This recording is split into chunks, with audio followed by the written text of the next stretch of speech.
Fala pessoal do oitavo ano, tudo bem com vocês? Vamos embora para a nossa aula 8, que é a aula de revisão desse bimestre. Então, galera, o que a gente viu no terceiro bimestre que a gente não pode esquecer? Primeiro, diário íntimo. O que é o diário íntimo? Primeira coisa, é um gênero textual do estilo narrativo, tá? Mas qual é a diferença do diário íntimo para os outros tipos de gêneros textuais narrativos, tá? Que é um tipo de texto pessoal em que uma pessoa relata suas próprias experiências, suas ideias, suas opiniões, seus desejos, seus sentimentos, acontecimentos e fatos do seu cotidiano. Então a pessoa está narrando coisas da vida dela, tá? Por isso que recebe seu nome de diário íntimo. É, a ideia inicial é não ser publicado, né, como livro, mas tem diário íntimo, quando a gente viu o diário de Anne Frank, que foi tão importante, mas tão importante por relatar fatos durante o período que ela estava vivendo, que é a Segunda Guerra Mundial, que acabou sendo publicado. Por essa razão, de ser algo para relatar experiências pessoais, a gente tem algumas características importantes que a gente tem que falar. Primeiro, relato pessoal, histórias verídicas e registros de acontecimentos da vida da pessoa, estabelecido numa ordem cronológica. Isso é importante saber, tá? É escrito em primeira pessoa, aí nós temos a linguagem subjetiva, ok? Ou seja, verbos e pronomes na primeira pessoa e impressões pessoais. É ter um caráter íntimo e confidente. Esses fatos estão narrados numa ordem cronológica, a ordem do tempo do acontecimento de cada fato que a pessoa está narrando em seu diário. É uma escrita convencional, tem um vocabulário simples, tem vocativo, que é a palavra que dá o chamamento de alguém. A linguagem é informal, é o caráter íntimo, é uma linguagem mais informal. E o texto são assinados. Essas são as características do diário íntimo. A gente viu o diário íntimo, relembrando ele, aí a gente passa para as conjunções coordenativas que ajudam a articular as ideias. A gente está vendo as conjunções coordenativas desde o bimestre passado e elas no texto ajudam a fazer essa ligação das ideias, tanto texto dissertativo quanto texto narrativo, tá? Ligam uma ideia à outra para dar uma coesão textual e estabelecer uma coerência, né? Faz aquela costura das ideias do texto. Vamos conhecer algumas, né? A gente viu os operadores que são ideias, que é e, também, ainda, não só, mas também, além de, além disso e aliás. Aqui a ideia é somar uma ideia a outra, apenas. Vamos no exemplo, ó. Além de ser muito inteligente, é ótimo aluno. Então, estou dizendo o quê? Que a pessoa é muito inteligente e a pessoa é ótimo aluno. Então, se eu quero somar essas duas ideias, pego um operador argumentativo de soma, que é uma característica da conjunção coordenativa aditiva. Então, além de ser muito inteligente, é ótimo aluno. Também a gente tem os operadores argumentativos que estabelecem uma conclusão, tá? Ó, portanto, logo, por conseguinte, pois, consequentemente, aí vai estabelecer uma conclusão. João tira notas baixas e trata mal os professores, portanto, não é um bom aluno.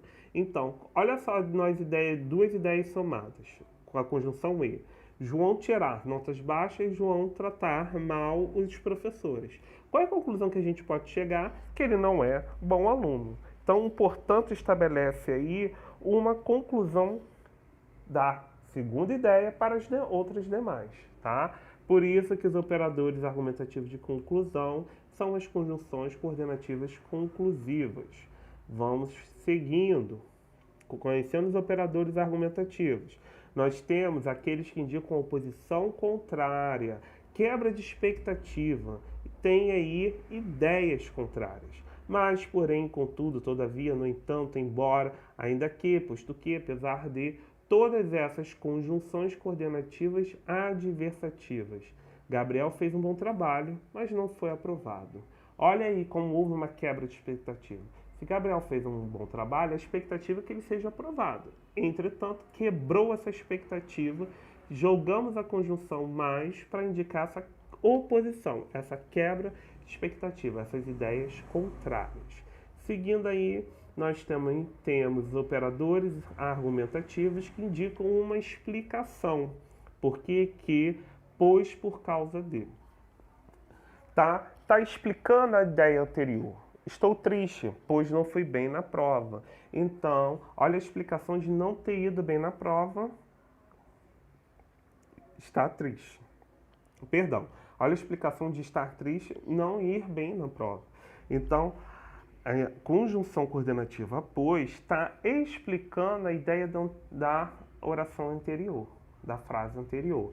Por isso que os operadores dão essa ideia de explicação. Seguindo aí, nós temos também os operadores argumentativos Então, os operadores argumentativos, quando pensando nas conjunções coordenativas, elas trazem a ideia de adição de ideia, explicação, traz a ideia de conclusão de ideias, oposição de ideias, que são as conjunções adversativas, e tem as alternativas, que ora ouço, ora estudo música. Então, ora estudo, ora ouço música. Então, alternando essas ideias aí, essas conjunções alternativas, transmite essa ideia que você está fazendo uma ação, posteriormente outra, e pode fazer uma escolha entre duas ações, ou pode fazer duas ações alternadas. É uma questão de escolha, tá? E nós vimos também nesse bimestre que é importante a gente lembrar que são as figuras de linguagem. As figuras de linguagem, a gente acompanhou algumas que vamos relembrar. A metáfora. A metáfora ocorre quando a gente faz uma comparação do sentido de duas palavras, sem conectivo comparativo. Vamos lá. Como que é isso? Ó, a vida é uma nuvem que voa. O que eu estou fazendo aí? Eu estou comparando a nuvem que voa à vida. Estou fazendo essa comparação, só que no sentido figurado, não no sentido real dessas duas palavras, no sentido figurado. O que está querendo dizer? Que a vida voa, a vida passa rápido, como a nuvem passa rápido. Entretanto, nessa comparação, não tem nenhuma expressão comparativa. O que são expressões que são essas? É como, parece que, da mesma forma que, tanto quanto. Por isso que é considerado uma metáfora.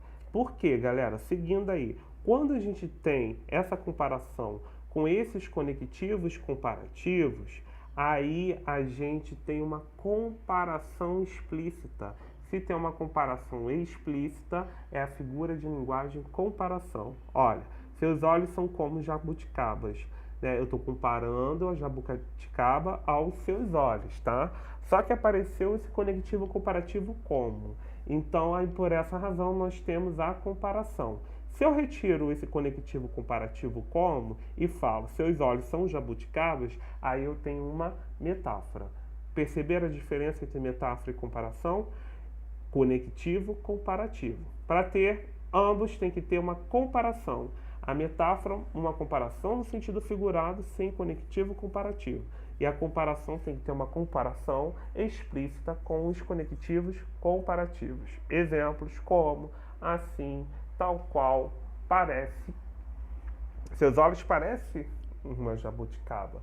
Parece, também é. Seus olhos são tanto quanto uma jabuticaba. Tanto quanto são conectivos comparativos, ok? Seguindo, nós vimos também como figura de linguagem a metonímia. A metonímia, a gente tem uma transposição de significado. Exemplo, costumava ler Shakespeare. Ninguém lê Shakespeare. Ninguém vai ler o Shakespeare, né? Shakespeare é um escritor, ok? Ele é um escritor. Por essa razão, ele escreve obras. Então, você lê a obra de Shakespeare. O que a gente está fazendo? Transpondo o significado do livro de Shakespeare para a leitura, para a ideia do Shakespeare. Por essa razão, a gente vai dizer que está fazendo o autor, fazendo uma metonímia chamada autor pela obra. A gente está transpondo o significado do autor para a obra dele. Por isso que a expressão costumava ler Shakespeare é uma metonímia, tá? Seguindo aí, qual outra figura de linguagem que a gente tem que vimos é a hipérbole. Hipérbole é o exagero da ideia. Quando eu exagero intencionalmente uma ideia eu faço uma hipérbole. Exemplo, quase morri de estudar. Ninguém morre de estudar, galera. Então, o que eu estou querendo dizer aqui? Que eu estudei muito, então eu exagerei essa ideia de estudar. Então, eu constituí uma hipérbole como figura de linguagem. Seguindo aí, depois da hipérbole, a gente tem um eufemismo, que é justamente o contrário da hipérbole. Enquanto a hipérbole exagera, o eufemismo suaviza intencionalmente essa ideia. Ó, entregou a alma a Deus. Eu não quero falar que a pessoa literalmente morreu para não chocar. Então eu vou lá, suaviza a ideia, criando um eufemismo, entregou a alma a Deus, ok? Então hipérbole exagera, eufemismo suaviza a ideia, tá? Vamos ver se tem mais alguma figura de linguagem importante. Não temos. Chegamos ao fim da nossa aula. Estudem para avaliação e a gente se vê em breve, pessoal. Tchau, tchau.